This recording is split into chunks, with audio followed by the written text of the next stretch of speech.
What's up guys, it's Missy. I am back with another SimCity Build It video.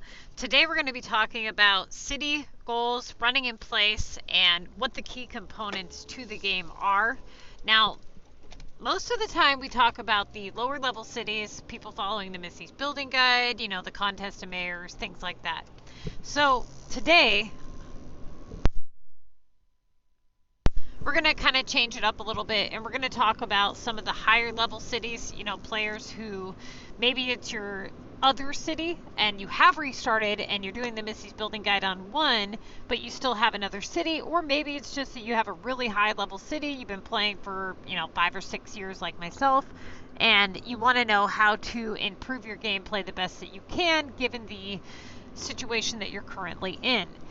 That being said, if you haven't already, hit that like and subscribe button. I know every YouTuber says that, but, you know, we say it for a reason. So, make sure you like and subscribe. Okay, now, the very first thing is you don't want to bite off more than you can chew, and given in the circumstances, given the fact that you guys are already a high-level player with, you know, a lot of things kind of going against you, the best thing right now that you can do is first assess the situation that you're in and don't put yourself in an even worse situation moving forward. That being said, look at what is your storage, what is your regional items unlocked, how many epics do you have, that sort of thing. Don't continue to unlock regional maps until your city is basically complete.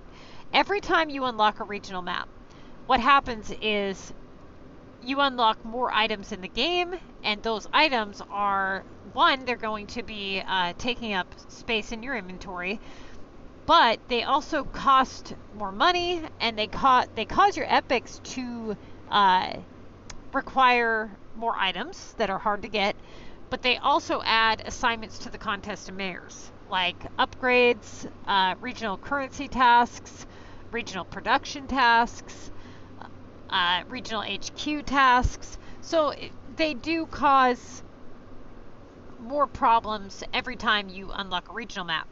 Now, my guess is you guys probably already have 1, maybe 2 unlocked already. Maybe some of you are like my level, you're 99 and you have all your regional maps unlocked. That being said, you guys have a pretty good amount of population and idea of, you know, what it is that you're doing in that regard, because you guys have probably been playing for a really long time. The best thing that you can do is assess the main key components to the game. Now, this is basically for any level player, right? So the very first thing that you want to assess is your city stats. That would be your storage, the amount of land you have unlocked, you know, how many maxes do you have, what level is your VU tower, assessing the things that you have accomplished within your city. If your storage is low, then you should make that the main priority. If your city is a high level and you don't find storage very often, more often than not, people will require a feeder city in order to funnel those rares into your main city. That being said, proceed on making storage, you know, one of your main priorities. But aside from storage and, you know, unlocking land and finding rares, what else can you do to improve your gameplay? The next key component is funding, okay? When it comes to coins, let's start with coins. The very first thing that you need to do is break your bad habits. I cannot tell you how many players make the wrong items. They think they're making the right items, but they're not. They make the wrong items and they sell the wrong items.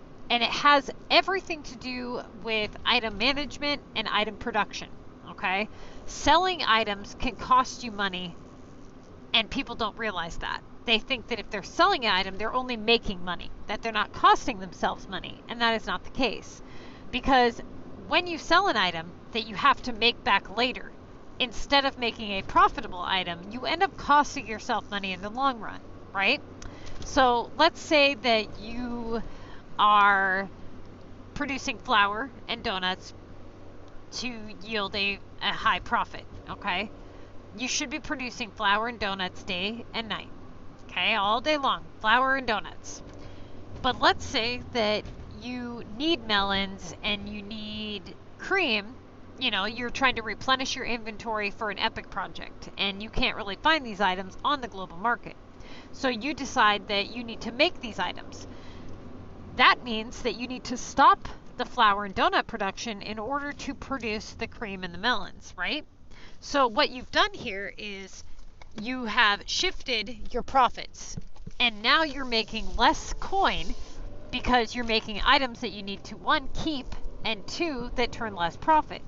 So you make these items, you make the melons and you make the cream, you have them in your inventory, and you start to hurt for coin. And so you sell off the melons and the cream because that's what you have. And then you end up having to make those back later and take even less money again. So what you should be doing is you should have the items that you produce for coin because they turn a high profit, and then you have the items that you produce to replenish your inventory. Now, unfortunately, a lot of people are in a situation where they're always full on their inventory. Well, that is where the game is challenging. If you had an unlimited inventory or a search feature on the game itself, the game would have no challenge. There would be no challenge at all because you would be able to just find whatever item you needed whenever you needed it, so there would be no need for having to hold 600 storage, right? Because you could just go to global, search for it, and it would be there. So nobody would care to have an unlimited storage. What would be the reason for that? Now, let's say you had unlimited storage. Then all you would have to do is stack up, let's say, 60 of every item at all times, and then coins wouldn't matter because you could just hold the items, right? And what reason would you need for coin? You wouldn't. You would just constantly just replenish inventory. Now, the game doesn't allow for you to do that because that's where the challenge is. The challenge is in your item management and your production. What ends up happening is a lot of people don't know how to manage their items and manage the way they make their money. So they end up in a situation where their inventory is always full, they're always out of what they need, and they're always broke. If you can manage to look up our production plan and produce the right items for coin, and then produce the other items to replenish inventory, and then sell the profitable items to make space and coin, then you won't have to sell your non-profitable, hard-to-get items to the global market for money. Okay, the next thing is where your money is going. Okay, what are you spending your coins on? That is another big part of this. A lot of you guys are just wasteful. Okay, when it comes down to what costs money, you play the Contest of Mayors, which is going to cost you a pretty penny, okay?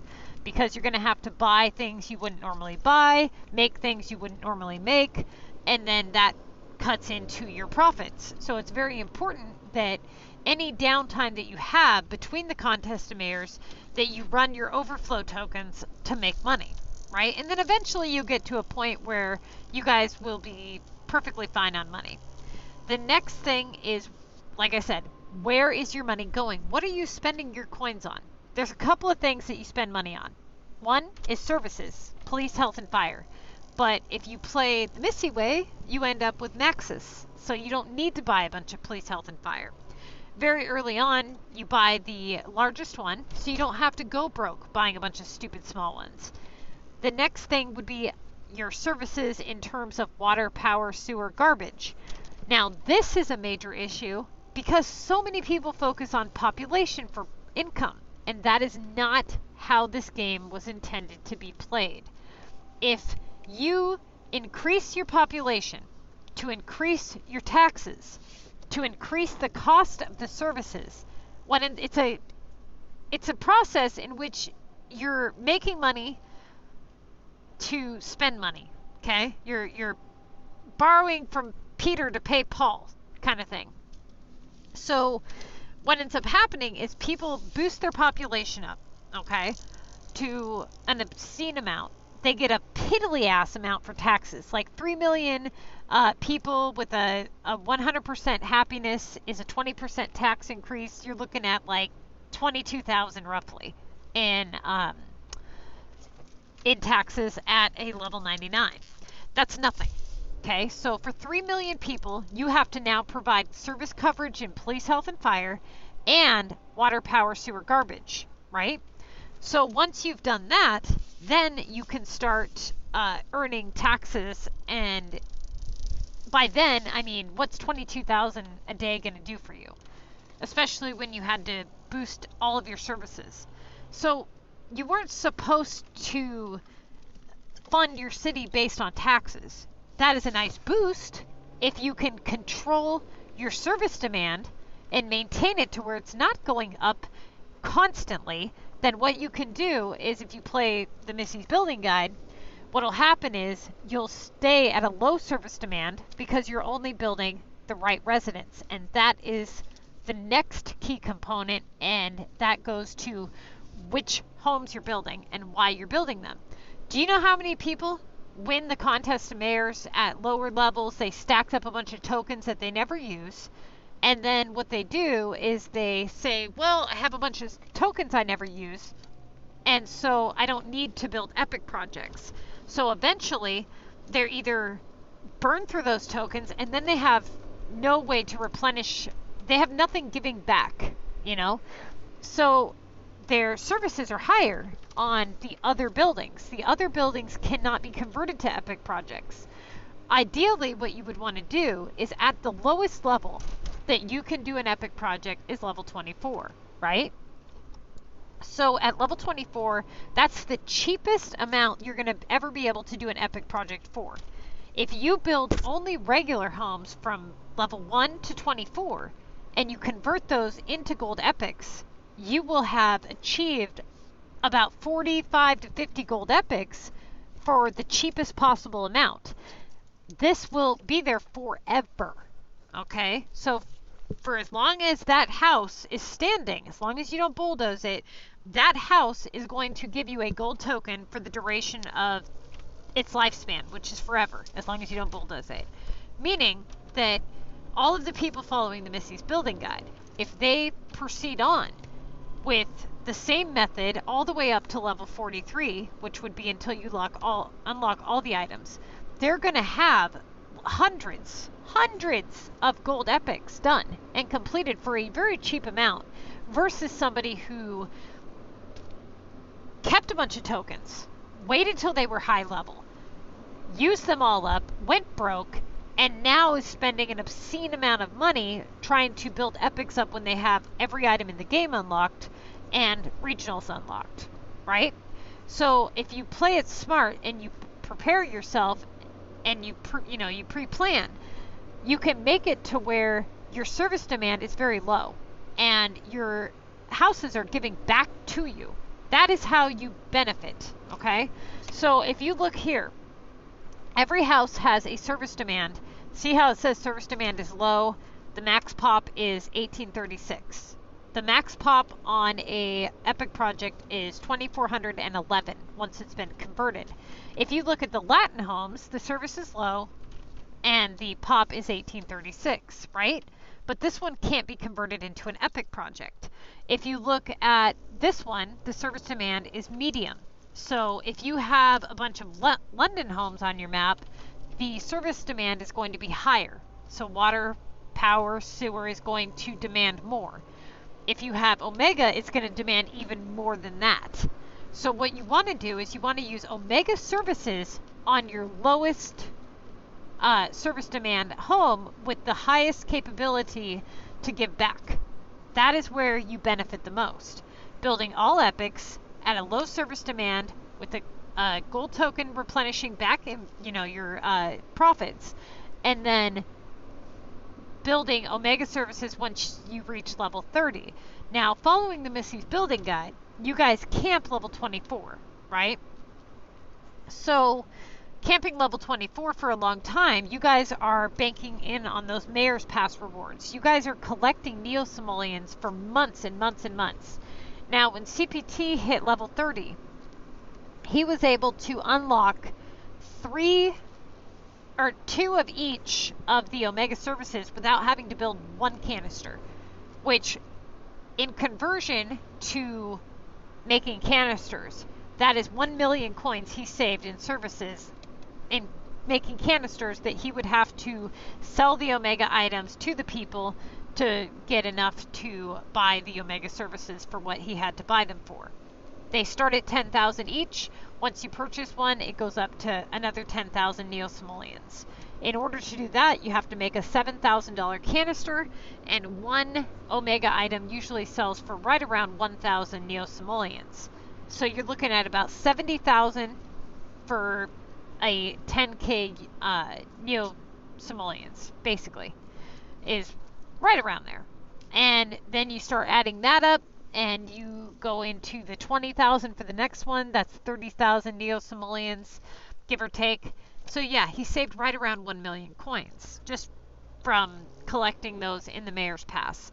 When you get to your unlocking regionals, you will have that extra 20 storage from the regional maps that you can purchase for 5,000 regional currency. If you're following the Missy's Building Guide, you guys will have that when you get there because you'll have been saving those from the Mayor's Pass. Whereas people who level too quickly will have to come up with those regional currencies from making items and from doing the HQ deliveries. Now, as a high-level player, the main focus that you want to put is money, city stats, and then what is your goal? What do you want from your city? You know, don't just do whatever, whenever, however. That doesn't get you anywhere, right? So what you want to do is you want to look at what is it that you want from your city? Do you want a high pop city just for fun to see how high you can build the population? If so, find the best grid layout to do that. Get the best population to, you know, boost ratio and deal with that, okay? If you want a beautiful city, something to design, then your main focus needs to be on how to do that as productive as possible. For instance, do you know how many people say, I want to have a beautiful city and I eventually want to unlock every map? Then they start designing on all their regionals and this and that. You can't do that. You have to have 10 million population to unlock the final map. So what you'll need to do is you'll need to get as much population as you can, unlock all 5 maps, and then you can start designing on your other maps. Otherwise, what will happen is you won't meet enough of the population requirement. Now, for those of you who don't know, the population does not include your capital. That is why this is problematic. You have 4 maps, and within those 4 maps, you have to have 10 million population, okay, for the final map. So your capital map is not included in this. That being said, make sure that you get that all taken care of and unlocked before you proceed on. Now, once you unlock it, you can drop your population down and then start designing. That's totally fine. Now, usually what I do is I produce regional currency through items. So I produce the regional items and I sell the regional items for regional currency. I never sell the regional items for regular currency. It doesn't make sense to do that. So what I'll do is I will make the regional items and then I will sell them to the bubbles that pop up like this, right? Like that. And then I do the regional shipments as much as I can, and I get those taken care of that way. Now, when you do epic projects on regional maps, it has to be done through a regular residential home. Still the same thing as before. You know, you're not building up a regional home and then converting it. You're building up a regular home and then converting it.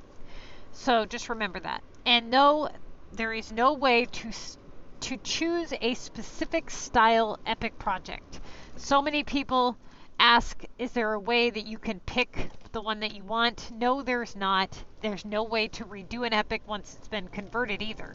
So if you hit silver, you're stuck with silver. If you wanted to redo it, you can't. All you can do is bulldoze it. So be aware of that, okay? If you do not meet the bronze requirement, what will happen is it will basically convert back down to a regular home, and then you'll be able to repay the money and try again. So for those of you who are wondering what happens, when that happens, that's what happens. Okay, so right now I'm focusing my regionals on design. So if you're somebody who is a high level player, you're pretty good on coins, you do the contest of mayors basically for the pass, you're not playing competitively, and you just want some overall tips. Basically, just whatever it is that you enjoy doing at this point. War is one of the biggest wastes of money in this game. So in terms of efficiency, if you're playing war, it's going to be a major hit to your income. And basically the only benefit gameplay wise that the war adds is basically for the war cards for the contest of mayors assignments.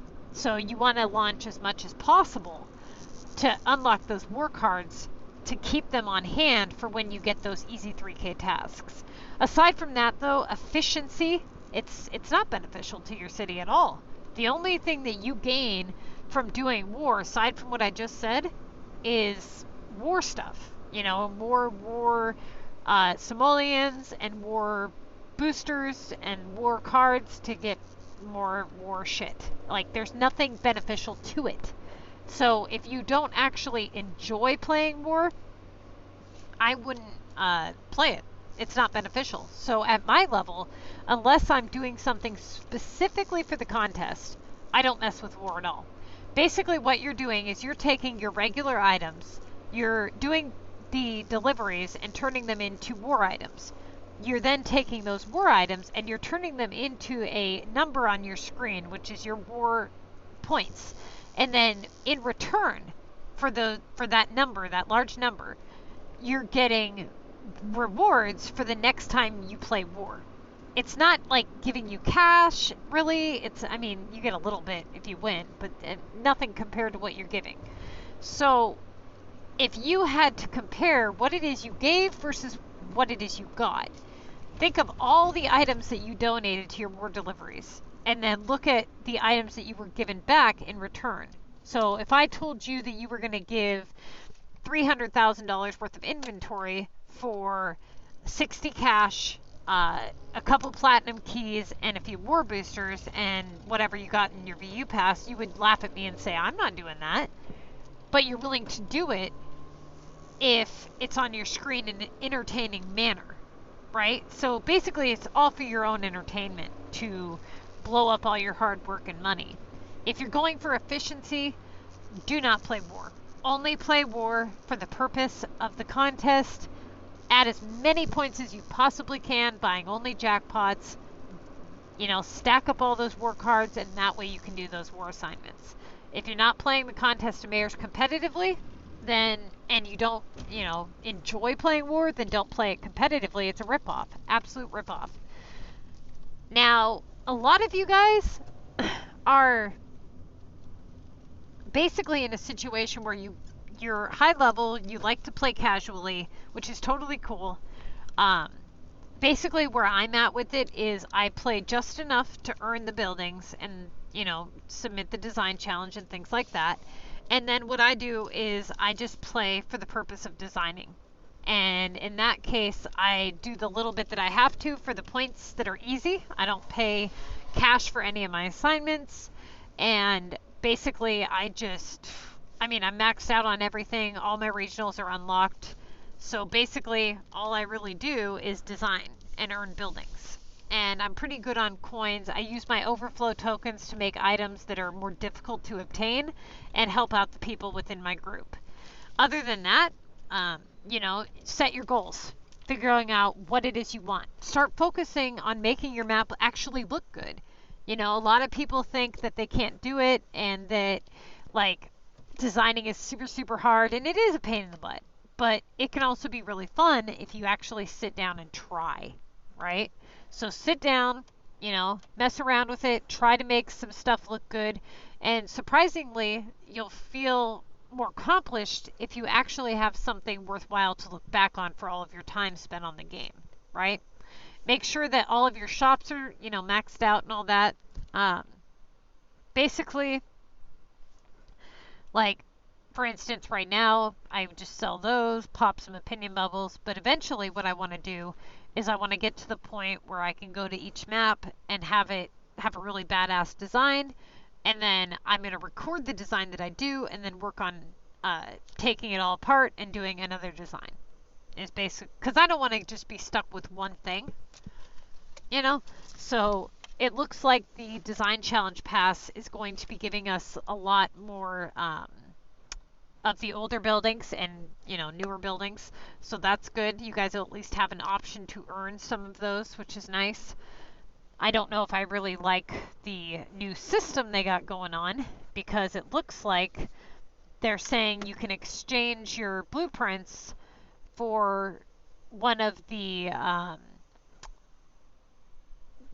But what's frustrating is it looks like you're not going to be able to afford, you know, every one of the buildings. Yeah, it looks like you're only going to be able to afford one if you're lucky. I don't know how they've got this system working or what, but that would be pretty messed up if you could only afford like one. Anyways, I'm going to go ahead, get this uploaded. If you guys have any questions at all, you are more than welcome to hit me up on Facebook. We do have a Facebook page where we post updates on, you know, the guides, the videos, all that stuff. Type in SimCity Build It, MissyAnne into your Facebook search, and then hit join, and you'll have access to all of that. If you haven't, make sure you hit subscribe on the channel so that you get notified when I go live or when I post a video, which is pretty much daily. And other than that, yeah, hit me up if you guys are looking for a group. We do have 2 spaces available coming up in the next day. If you want in, you'll need to basically be over the age of 18 and hit me up within the next day and a half.